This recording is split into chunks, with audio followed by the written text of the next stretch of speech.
Hi ആൾ സീരിയലിൻ്റെ ഇന്നത്തെ റിവ്യൂയിലേക്ക് എല്ലാവർക്കും സ്വാഗതം. അപ്പോൾ ഇന്നത് നല്ല മഴയാണ്. അപ്പോൾ അതിൻ്റെ ഒരു ചെറിയൊരു നോയ്സൊക്കെ ഈ വീഡിയോയിലുണ്ട്. അങ്ങനെ വരുണ് തേജസ്സിനെ വിളിച്ച് കഴിഞ്ഞതിന് ശേഷം ഇങ്ങനെ പറയുന്നുണ്ട് സൂര്യനോട്, എന്തായാലും തേജസ് വരട്ടെ, അവന് സഹായിക്കാമെന്നൊക്കെ പറഞ്ഞിട്ടുണ്ട്. പഴയ കാര്യങ്ങളൊന്നും അവന് മറക്കാത്ത തന്നെ വലിയ ഭാഗ്യം. അവനെ സഹായിച്ച കാര്യങ്ങളൊന്നും അവന് മറന്നിട്ടില്ലല്ലോ, അത് തന്നെയാണ് വലിയ ഭാഗ്യം. എന്തായാലും ഏട്ടന് പോയിക്കോ, ഏട്ടന് വീട്ടിലേക്ക് പോയിക്കോ. കാരണം അവിടെ അച്ഛനും അമ്മയൊക്കെ ഒറ്റക്കല്ലേ, അവരെന്തെങ്കിലുമൊക്കെ ഉപദ്രവിക്കുക എന്തെങ്കിലുമൊക്കെ ചെയ്യും. ആരും പറയാനൊന്നും ഇല്ലാത്തതുകൊണ്ട് തന്നെ ഏട്ടന് പെട്ടെന്ന് തന്നെ വീട്ടിലേക്ക് പോയിക്കോ എന്നൊക്കെ പറയണം. അപ്പോൾ സൂര്യ പറയുന്നുണ്ട് എന്തായാലും തേജസ് വരട്ടെ, അവന് വന്ന് കഴിഞ്ഞതിന് ശേഷം ഞാൻ പോയിക്കോളാം എന്നൊക്കെ ഇങ്ങനെ പറയണം. അപ്പോൾ ഈ സൂര്യയുടെ ഈ ഒരു റിപ്ലൈ കണ്ടിട്ട് വരുണ് ചോദിക്കുന്നുണ്ട്, ഏട്ടൻ എൻ്റെ കാര്യം ആലോചിച്ചിട്ട് നല്ല പേടിയുണ്ട് അല്ലേ എന്നൊക്കെ ഇങ്ങനെ ചോദിക്കുകയാണ്. അപ്പോൾ സൂര്യ പറയുന്നുണ്ട്, നിൻ്റെ മുഖത്തെന്ന് പറയുന്നത് നല്ല ധൈര്യമായിരുന്നു, എന്ത് സംഭവിച്ചാലും അതൊക്കെ നേരിടാനുള്ളൊരു തൻ്റെ ഉണ്ട് എന്നുള്ളൊരു ധൈര്യമായിരുന്നു. പക്ഷേ ഇന്ന് ഞാൻ നിൻ്റെ മുഖത്ത് ആ ഒരു ധൈര്യം ഒന്നും കണ്ടിട്ടില്ല. ഒരു നിസ്സഹായാവസ്ഥയാണ് ഞാൻ എൻ്റെ മുഖത്ത് കണ്ടത്. അതൊരിക്കലും നിനക്കൊരു ചേരാത്തൊരവസ്ഥയാണ് എന്നൊക്കെ ഇങ്ങനെ ഇവനോട് പറയുന്നുണ്ട്.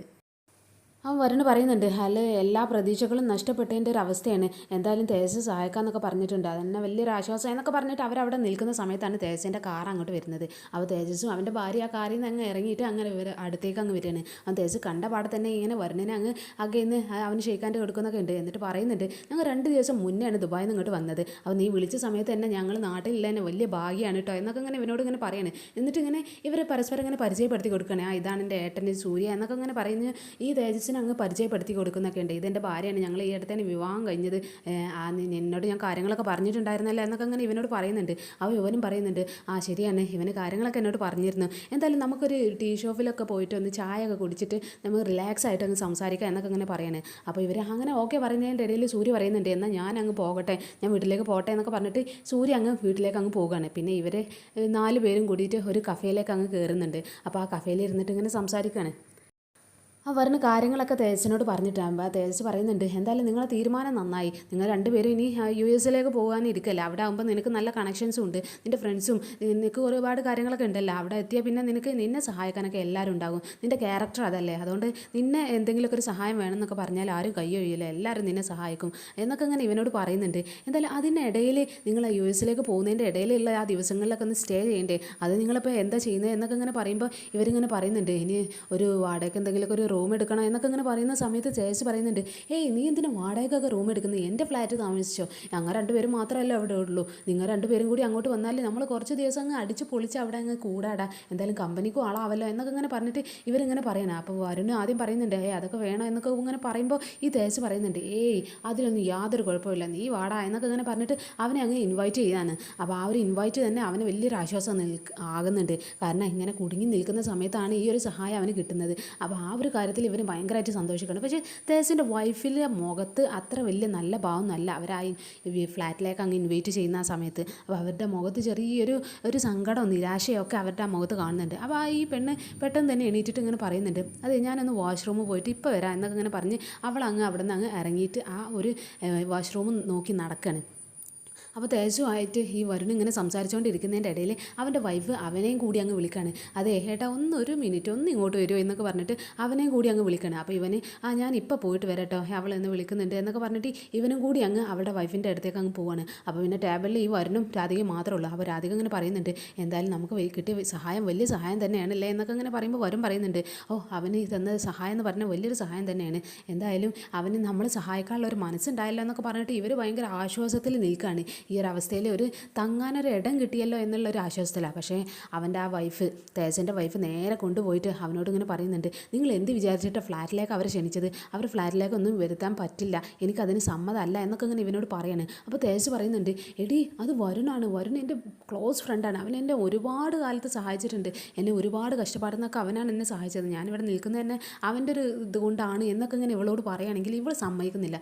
എന്ന് വിചാരിച്ച് എന്തെങ്കിലുമൊക്കെ ഒരു സഹായം വേണമെന്നുണ്ടെങ്കിൽ കുറച്ച് പൈസ ഒക്കെ ഒന്ന് കൊടുത്ത് ഒഴിവാക്കി വിട്, അല്ലാതെ വീട്ടിലേക്ക് അങ്ങ് കയറ്റി വിടലല്ല, എന്തായാലും ഫ്ലാറ്റിലേക്ക് വരാൻ ഞാൻ സമ്മതിക്കില്ല, എൻ്റെ അച്ഛൻ എനിക്ക് എഴുതി തന്നതാണ്, എനിക്ക് സ്ത്രീധനായിട്ട് തന്ന ഫ്ലാറ്റാണ്, അതുകൊണ്ട് അതിലേക്ക് ഞാൻ ആരെയും ക്ഷണിക്കാൻ എനിക്ക് താല്പര്യമില്ല, അവരെ ഇങ്ങോട്ട് കൊണ്ടുവരാൻ എനിക്ക് താല്പര്യമില്ല എന്നൊക്കെ അങ്ങനെ പറയുമ്പോൾ ഇവൻ പറയുന്നുണ്ട്, കുറച്ച് ദിവസത്തേക്കല്ലേ അവർ യു എസിലേക്ക് പോകാൻ നിൽക്കുകയാണ്, അതുവരെയുള്ളൊരു ദിവസത്തേക്കല്ലേ ഒന്ന് അഡ്ജസ്റ്റ് ചെയ്തുകൂടെ എന്നൊക്കെ ഇങ്ങനെ ഇവൻ്റെ വൈഫിനോട് ഈ തേജ് ചോദിക്കുന്നുണ്ട്. അപ്പോൾ ഇവൻ്റെ വൈഫ് പറയുന്നുണ്ട്, അതൊക്കെ എനിക്ക് എന്തിനാണ് ഈ കുറച്ച് ദിവസം എന്നൊക്കെ മനസ്സിലായി. നിങ്ങളെ ആ വരുണിനോട് സംസാരിക്കുന്ന സമയത്ത് നിങ്ങളുടെ മുഖത്ത് നോക്കുന്നത് വരുണിൻ്റെ മുഖത്തൊന്നല്ല നിങ്ങൾ നോക്കുന്നത്, നിങ്ങൾ ആ പെണ്ണിൻ്റെ മുഖത്തേക്കാണ്, നിങ്ങൾ ആ രാധികയുടെ മുഖത്തേക്കാണ് നോക്കുന്നത്. നിങ്ങളൊക്കെ എനിക്ക് നന്നായിട്ട് അറിയാം, കാണാൻ കൊള്ളാവുന്ന പെൺപിള്ളേരൊക്കെ കണ്ടാൽ പിന്നെ നിങ്ങളുടെ നോട്ടം ഇങ്ങോട്ടെന്നൊക്കെ എനിക്ക് നന്നായിട്ട് അറിയാം എന്നൊക്കെ പറഞ്ഞിട്ട് അവനെ അങ്ങ് കുറ്റപ്പെടുത്തുകയാണ്. അപ്പോൾ തേജസ് അത് മനസ്സാവാതെ ചിന്തിക്കാത്തൊരു കാര്യമാണ് ഈ പറഞ്ഞുകൊണ്ടിരിക്കുന്നത്. അപ്പോൾ ഇവൻ പറയുന്നുണ്ട്, എടി നീ എന്തൊക്കെയാണ് ഈ വിളിച്ച് പറയുന്നത്, നീ എന്തായി പറയുന്നത്, ഞാൻ അങ്ങനെ ചിന്തിച്ചിട്ട് കൂടി ഇല്ല എന്നൊക്കെ ഇവളോട് പറയുന്നുണ്ടെങ്കിൽ ഇവൾ അതിനൊന്നും സമ്മതിക്കുന്നില്ല. എന്തായാലും എനിക്ക് നിങ്ങളെ നന്നായിട്ട് അറിയാം, അതുകൊണ്ട് ഞാൻ അവരെ ആ ഫ്ലാറ്റിലേക്ക് കൊണ്ടുവരാൻ സമ്മതിക്കില്ല എന്നൊക്കെ പറഞ്ഞിട്ട്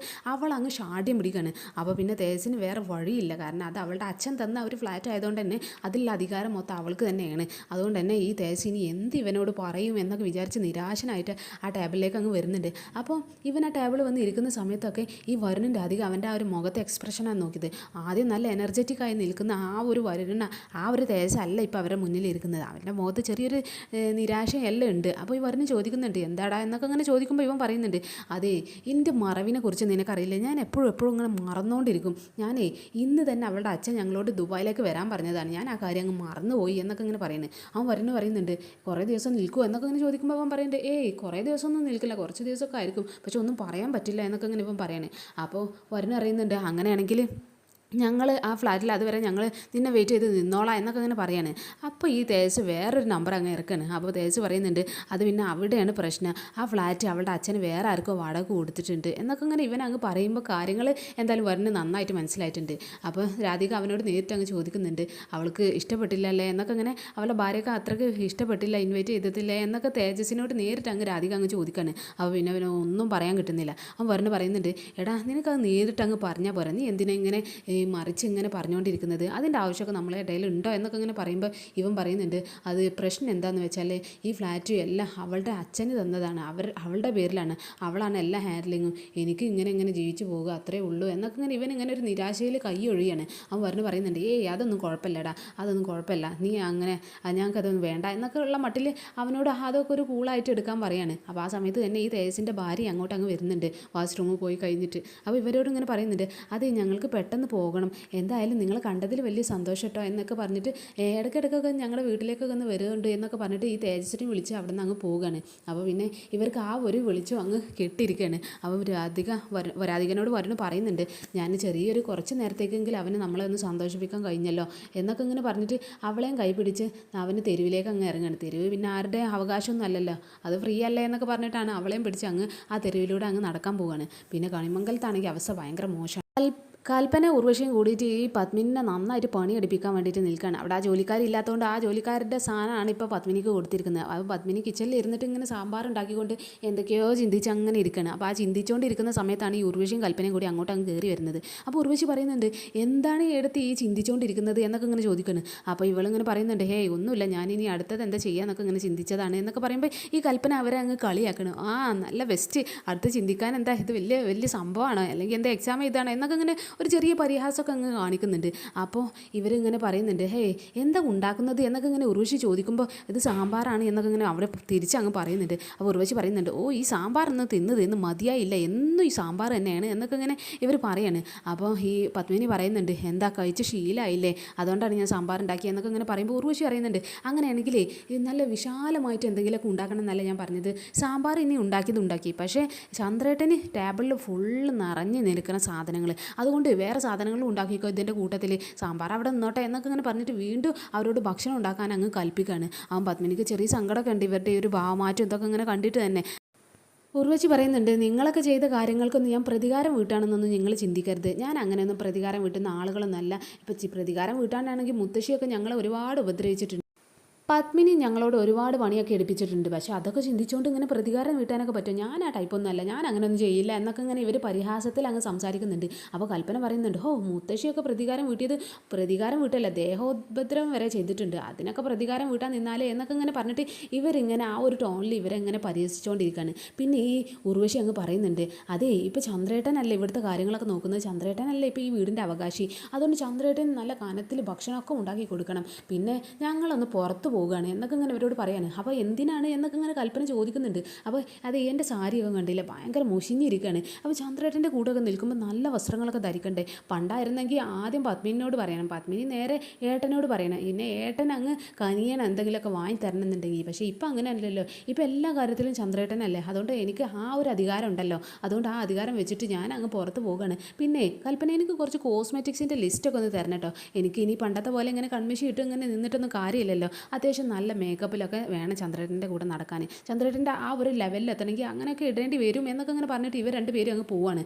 അപ്പോൾ അതും പത്മിനോട് നല്ല പണി കൊടുത്തിട്ടാണ് പോകുന്നത്. ഭക്ഷണം ഉണ്ടാക്കാനൊക്കെ പറഞ്ഞിട്ട് പോരാത്തതിന് സാമ്പാറിന് പകരം വേറെ ഫുഡൊക്കെ ഉണ്ടാക്കാൻ പറഞ്ഞിട്ടാണ് ഇവർ രണ്ടും അങ്ങ് പോകുന്നത്. പക്ഷേ പത്മിനിക്ക് അതൊന്നും ഒക്കെ സഹിക്കാം, എല്ലാം ഒരു സമയത്ത് എല്ലാം റെഡി ആകും എന്നുള്ള ഒരു ആശ്വാസത്തിൽ ഇങ്ങനെ പത്മിനി ഒരു നിരാശയിൽ അങ്ങനെ നിൽക്കുന്നൊക്കെ ഉണ്ട്. രാധികം വരണം പിന്നെ ആ തെരുവിൽ അങ്ങനെ ഇരിക്കുകയാണ്. അപ്പോൾ ഇവർ അവിടെ ഇരുന്നിട്ട് ഇങ്ങനെ കാര്യങ്ങളൊക്കെ സംസാരിച്ചുകൊണ്ടിരിക്കുകയാണ്. അവരുടെ ആ ഒരു കഴിഞ്ഞ കാര്യങ്ങളും അങ്ങനെ എല്ലാ കാര്യങ്ങളും അവിടെ ഇരുന്ന് അങ്ങനെ ആ തെരുവിലിരുന്ന് സംസാരിക്കുകയാണ്. ആ വരണം ഇങ്ങനെ രാധികനോട് പറയുന്നുണ്ട്, എന്തായാലും നമ്മൾ എത്രയും പെട്ടെന്നല്ലേ ഇവിടെ എത്തിയത് എന്നൊക്കെ ഇങ്ങനെ പറഞ്ഞിട്ട് അവൻ നിരാശയായിരിക്കുന്ന സമയത്ത് ഇവരെ അന്വേഷിച്ചുകൊണ്ട് ദേവൻ ഇറങ്ങിയിട്ടുണ്ട്. അപ്പോൾ ദേവൻ ഇങ്ങനെ നടന്ന് പോകുന്നതിൻ്റെ ഇടയിൽ എൻ്റെ മോളെ കണ്ടോ എന്നൊക്കെ ഓരോരുത്തരോട് ഇങ്ങനെ ചോദിക്കുന്നുണ്ടെങ്കിൽ ആരും കണ്ടിട്ടില്ല എന്നൊക്കെ ഇങ്ങനെ പറയുന്നത്. അപ്പോൾ ഇവരിങ്ങനെ നടന്ന് അങ്ങനെ അന്വേഷിച്ചുകൊണ്ടിരിക്കുകയാണ്. ആ റോഡരികിലും എല്ലാം അന്വേഷിക്കുന്നുണ്ട് ദേവന്. അപ്പോൾ രണ്ടുപേരെ അങ്ങ് കാണുന്നുണ്ട്. അപ്പോൾ എൻ്റെ മകളെ കണ്ടോ എന്നൊക്കെ അവരോട് ചോദിക്കുന്ന സമയത്ത് അവരാണെങ്കിൽ ഈ കണിമംഗലത്തുള്ള പ്രശ്നങ്ങൾ എങ്ങനെയെങ്കിലുമൊക്കെ കുത്തി അറിയാനുള്ള ആകാംക്ഷയിലാണ്. അപ്പോൾ അവർ പറയുന്നുണ്ട്, മകളെ കണ്ടോ എന്നുള്ള ഉത്തരം പറയുന്നതിന് പകരം അവർ കാര്യങ്ങളൊക്കെ അന്വേഷിക്കുകയാണ്. അല്ല, കണിമംഗലത്ത് ഇപ്പോൾ ജപ്തി നടന്നു എന്നൊക്കെ പറഞ്ഞല്ലോ, ഇപ്പോൾ ആ പരമേശ്വരൻ്റെ അനിയനാണ് ഇപ്പോൾ വീടൊക്കെ രക്ഷപ്പെടുത്തിയത് എന്നൊക്കെയാണല്ലോ പറഞ്ഞത്. അല്ല, മകളെ പ്രശ്നങ്ങളൊക്കെ കഴിഞ്ഞ് പിന്നെ എന്തിനാ പുറത്ത് പോയത്, അവിടെ എവിടെ പോയി, അവർ വീട്ടിലില്ല എന്നൊക്കെ ഇങ്ങനെ കാര്യങ്ങളൊക്കെ ചോദിക്കണം. പക്ഷേ ദേവൻ അവരുടെ ആ ചരിത്രം പറയാനൊന്നും ഒരു സമയമില്ല, താല്പര്യമില്ല. അപ്പോൾ ദേവൻ പറയുന്നുണ്ട്, നിങ്ങൾ എൻ്റെ മകളെ കണ്ടിരുന്നു എന്നൊക്കെ അവരോട് വീണ്ടും ചോദിക്കുമ്പോൾ ഇല്ല, മകളെ കണ്ടിട്ടില്ല, പക്ഷേ മകളെന്തിനാ വീട് വിട്ട് ഇറങ്ങിയത് എന്നൊക്കെ വീണ്ടും ഇങ്ങനെ ചോദിച്ചുകൊണ്ടിരിക്കുകയാണ്. അപ്പം ദേവൻ ആ ഒരു ചോദ്യത്തിലൊന്നും ഉത്തരം പറയാനും അവരുടെ ആ ഒരു ആകാംക്ഷ ഒന്നും തീർക്കാനുള്ള സമയമൊന്നുമില്ല. അപ്പോൾ ദേവൻ പറയുന്നുണ്ട്, എന്നെ ഒന്ന് വെറുതെ വിട്ടേക്ക് എന്നൊക്കെ പറഞ്ഞിട്ട് ഒന്നും പറയാതെ വീണ്ടും അങ്ങ് അന്വേഷിച്ച് ഇറങ്ങാണ്. അപ്പോൾ ഈ വരുണും രാധികയാണെങ്കിൽ അവിടെ ഒരു തെരുവിൽ അവിടെ ഒരു സൈഡിൽ അങ്ങനെ സീറ്റിൽ ഇരുന്നുകൊണ്ട് ഇങ്ങനെ ഓരോ കാര്യങ്ങൾ ഇങ്ങനെ സംസാരിച്ചുകൊണ്ടിരിക്കുകയാണ്. അപ്പോൾ ഈ വരുണ് പറയുന്നുണ്ട്, നമ്മളിപ്പോൾ എല്ലാ പ്രശ്നത്തിലും ഇങ്ങനെ ട്രാപ്പായി നിൽക്കുകയാണ്. അല്ല, നിൻ്റെ ഈ കണ്ണനെ നിന്നെ സഹായിക്കാൻ എല്ലാ കാര്യത്തിലും എത്തലുണ്ടല്ലോ, ഇപ്പം എന്താ നിൻ്റെ കണ്ണൻ എവിടെ പോയി എന്നൊക്കെ ഇവളോട് ഇങ്ങനെ ചോദിക്കുന്ന സമയത്ത് ഉണ്ടാകും മക്കളെ എന്നൊക്കെ പറഞ്ഞിട്ട് ദേവൻ അവരെ മുന്നിൽ നിൽക്കുന്നത്. അപ്പോൾ ഇവരെ കാണുന്ന സമയത്ത് പെട്ടെന്ന് തന്നെ അവർ ആ സീറ്റിൽ നിന്ന് അങ്ങ് എണീക്കാണ്. അപ്പോൾ രാധിക പെട്ടെന്ന് തന്നെ അച്ഛൻ്റെ അടുത്തേക്ക് അങ്ങ് പോകുന്നുണ്ട്. എന്നിട്ട് അച്ഛനോട്, അച്ഛൻ എന്താ ഇവിടെ എന്നൊക്കെ അങ്ങനെ ചോദിക്കണം. അപ്പോൾ ദേവൻ പറയുന്നുണ്ട്, കാര്യങ്ങളെല്ലാം പരമേശ്വരൻ എന്നോട് പറഞ്ഞു, നിങ്ങൾ വീട് വിട്ട് ഇറങ്ങിയ കാര്യം എല്ലാ കാര്യങ്ങളും എന്നോട് പറഞ്ഞു, നിങ്ങൾ പിന്നെ എവിടെയായിരുന്നു, ഞങ്ങൾ അന്വേഷിച്ച് മടുത്ത് എന്നൊക്കെ ഇങ്ങനെ ഇവരോട് പറയുന്നത്. അപ്പോൾ ഇവർ പറയുന്നുണ്ട്, അത് ഞങ്ങൾ വീട് വിട്ട് ഇറങ്ങാൻ പറഞ്ഞപ്പോൾ പിന്നെ ഞങ്ങളിങ്ങനെ ഇവിടെ അങ്ങനെ വന്ന് ഇരുന്നതാണ് എന്നൊക്കെ ഇങ്ങനെ പറയാണ്. അപ്പോൾ ദേവൻ പറയുന്നുണ്ട്, നിങ്ങൾ എന്തിനാണ് വീട്ടിലേക്ക് വരാതെ തരുന്നത്, നിങ്ങൾക്ക് വീട്ടിലേക്ക് വന്നിട്ടായിരുന്നു, അവിടെ ഞങ്ങളുണ്ടല്ലോ നിങ്ങൾക്ക് കൂട്ടായിട്ട് എന്നൊക്കെ ഇങ്ങനെ ഇവരോട് പറയുമ്പോൾ ഇവർ പറയുന്നുണ്ട്, ശത്രുക്കൾ അവിടെ ഉണ്ടല്ലോ അച്ഛ എന്നൊക്കെ ഇങ്ങനെ ഇത് അവനോട് അങ്ങ് ഈ വരുണ് പറയുന്നുണ്ട്. അപ്പം ദേവൻ പറയുന്നുണ്ട്, നിങ്ങൾ ഉദ്ദേശിച്ചത് മുത്തശ്ശിനിയും പ്രിയങ്കരയാണെങ്കിൽ അവരിപ്പോൾ അവിടെ ഇല്ല എന്നൊക്കെ പറയുന്നത്. അപ്പോൾ രാധിക ചോദിക്കുന്നുണ്ട്, അല്ല അവരൊക്കെ എവിടെ പോയി എന്നൊക്കെ ഇങ്ങനെ ചോദിക്കുമ്പോൾ ദേവൻ പറയുന്നുണ്ട്, അവർ ആ വീട് വിട്ട് ഇറങ്ങി, അവർക്ക് ഇപ്പോൾ വലിയ പണമൊക്കെ ഉണ്ടല്ലോ, നിങ്ങളുടെ കയ്യിൽ നിന്ന് തട്ടിയെടുത്ത ആ പണം വെച്ചിട്ട് അവരിപ്പോൾ വേറെ ഫ്ലാറ്റ് എടുത്ത് അങ്ങോട്ട് താമസം മാറിയിട്ടുണ്ട്, ഇനി അവർ അങ്ങോട്ട് വരില്ല എന്നൊക്കെയാണ് പറഞ്ഞത്. അതുകൊണ്ട് നിങ്ങൾ രണ്ടുപേരും അങ്ങോട്ട് പോരി, ഇനി ആരും ഒന്നും ശല്യം ചെയ്യാനോ ആരും ചോദിക്കാനോ പറയാനോ ഒന്നുമില്ല. ഇനി അഥവാ എങ്ങനെ അവർ തിരിച്ചു വന്നാൽ ആ വീട് എൻ്റെ വീടാണ്, അപ്പോൾ എനിക്ക് അവകാശമുണ്ട് ആരവിടെ താമസിക്കണം വേണ്ട എന്നുള്ളതിൽ, അതുകൊണ്ട് നിങ്ങൾ അങ്ങോട്ട് പോരും, ആരും നിങ്ങളെ ചോദ്യം ചെയ്യില്ല എന്നൊക്കെ പറഞ്ഞിട്ട് ഈ ദേവൻ അവരോട് അങ്ങ് നിർബന്ധിപ്പിക്കുകയാണ് രണ്ടുപേരോടും വരാൻ. അപ്പോൾ രാധികയും പറയുന്നുണ്ട്, വാ വരുൺ, നമുക്ക് വീട്ടിലേക്ക് പോകാം, നമുക്ക് ആറ്റുവാശ്ശേരിക്ക് പോകാം എന്നൊക്കെ ഇങ്ങനെ പറയുന്നത്. അപ്പം വരുണാണെങ്കിൽ പറയുന്നുണ്ട്, വേണ്ട, ഞാൻ ഒരുപാട് കാര്യങ്ങൾ ചിന്തിച്ചിട്ടാണ് ഞാൻ വേണ്ടെന്ന് പറഞ്ഞത്, ഞാൻ അങ്ങോട്ടില്ല എന്നൊക്കെ ഇങ്ങനെ ഇവന് വരുണ് വീണ്ടും അങ്ങനെ നിർബന്ധിപ്പിച്ച് പറയണം. അച്ഛൻ അങ്ങനെ നിർബന്ധിപ്പിക്കരുത്, ഞാൻ വരുന്നില്ല എന്നൊക്കെ ഇങ്ങനെ ഇവൻ പറയാണ്.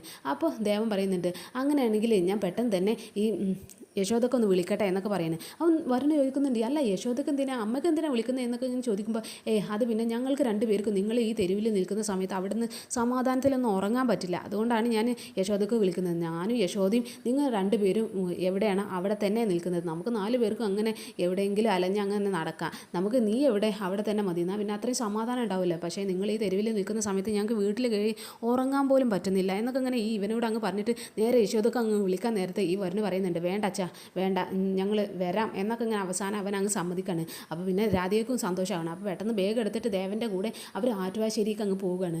അവൻ പിന്നെ കണിമംഗലത്താണെങ്കിൽ മുത്തശ്ശി ഈ സൂര്യനോട് കാര്യങ്ങളൊക്കെ പറയാണ്. പത്മിനി അവർ എല്ലും മുറിയെ പണിയെടുപ്പിക്കുകയാണ്. ഇവിടെ ജോലിക്കാരില്ലാത്തതുകൊണ്ട് തന്നെ ആ ജോലിക്കാരിയുടെ സ്ഥാനത്താണ് ഇപ്പോൾ പത്മിനിക്ക് എന്നൊക്കെ ഇങ്ങനെ പറയാണ്. എന്നിട്ട് ഇവന് പറയുന്നുണ്ട് പത്മിനി, അതൊന്നും എനിക്ക് കുഴപ്പമില്ല, പക്ഷേ നീ ഇങ്ങനെ പ്രതികാരക്കാനൊന്നും പോകണ്ട, അവർ വിചാരിക്കുന്ന എന്താ അതൊക്കെ അവർ ചെയ്തോട്ടെ, നീ ഇങ്ങനെ അവരോട് ഒന്നും ദേഷ്യപ്പെടാനൊന്നും പോകണ്ട എന്നൊക്കെ പറയുമ്പോൾ സൂര്യ പറയുന്നുണ്ട്. പക്ഷേ ഇതുവരെ ഇവിടെ പ്രതികരിച്ചത് മൊത്തം ഞാനല്ലായിരുന്നു, ഈ വരുണായിരുന്നു. വരുണിപ്പോൾ ഈ വീട്ടിലില്ല, പക്ഷേ ആ ഒരു സ്ഥാനത്ത് ഞാൻ ഇനി ഉണ്ടാവേണ്ടതാണ്, ഞാൻ പ്രതികരിക്കാതെ ഇരിക്കാൻ പറ്റില്ല എന്നൊക്കെയാണ് സൂര്യ പറയുന്നത്. സൂര്യ ഒരു കണക്കിന് അവർക്ക് അങ്ങ് പ്രതികരിക്കാതെ മിണ്ടാതെ ഇരിക്കുന്ന അവന് സമ്മതിക്കുന്നൊന്നുമില്ല. എന്തായാലും എപ്പിസോഡ് അവസാനിക്കുകയാണ് അവിടെ. പിന്നെ നമ്മുടെ നാളത്തെ എപ്പിസോഡിലാണെങ്കിൽ ഈ ചന്ദ്രശേഖരന് നേരെ ഗൗതമിനെ ഈ കണിമംഗലത്തേക്ക് അങ്ങ് കയറ്റി കൊണ്ടുവരികയാണ്. ഗൗതമിന് വീട്ടിലേക്ക് കയറ്റുന്ന സമയത്ത് ഈ ചന്ദ്രശേഖരൻ പറയുന്നുണ്ട്, നീ ധൈര്യമായിട്ട് വേടാ, നിന്നെ തടയാൻ ഇവിടെ ആരുമില്ല, കാരണം ഈ വീട് ഇപ്പോൾ എൻ്റെ അവകാശമാണ്, അപ്പോൾ എൻ്റെ കൺട്രോളിലാണ് ഈ വീട്, അതുകൊണ്ട് നീ ആരെയും പേടിക്കണ്ട, നീ എൻ്റെ വീട്ടിലേക്ക് വാടാ, നീ എൻ്റെ മകനാണ് എന്നൊക്കെ പറഞ്ഞിട്ട് ഈ ഗൗതമിനെ വീട്ടിലേക്ക് അങ്ങ് കയറ്റുന്നുണ്ട്. പിന്നെ സുകുമാര മുത്തശ്ശിയും പ്രിയങ്കി അങ്ങനെ റിച്ചായിട്ട് ആ ഫ്ലാറ്റിൽ നിൽക്കുന്ന ഓരോ കാഴ്ചകളൊക്കെ കാണുന്നുണ്ട്. ദേവനാണെങ്കിൽ അവർ രണ്ടുപേരും ആറ്റുവാശ്ശേരിക്ക് അങ്ങ് കയറ്റി കൊണ്ടുവരാണ്. അപ്പോൾ അതിൻ്റെ ഫുൾ എപ്പിസോഡ് നമുക്ക് കാത്തിരുന്ന് തന്നെ കാണാം. അപ്പോൾ ഇന്നത്തെ എപ്പിസോഡ് ഇവിടെ അവസാനിച്ചിരിക്കുകയാണ് ഗൈസ്. അപ്പം നാളെ കാണാം. Okay, bye all.